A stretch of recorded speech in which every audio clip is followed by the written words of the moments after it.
These kids will never know what it felt like to walk into Big Mama's house when tea cakes were in the oven.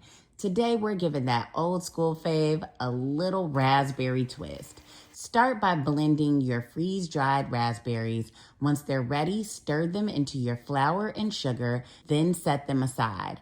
In another bowl, cream your butter and sugar until it's light and fluffy, then mix in your egg and vanilla. Add your raspberry flour mixture and mix just until everything comes together.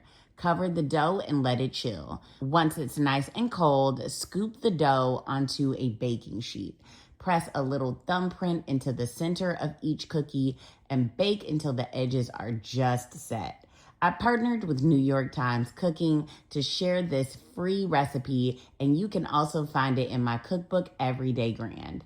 Grab the free recipe on New York Times Cooking, bake a batch of these raspberry tea cakes, and tell me they don't bring back a memory or two.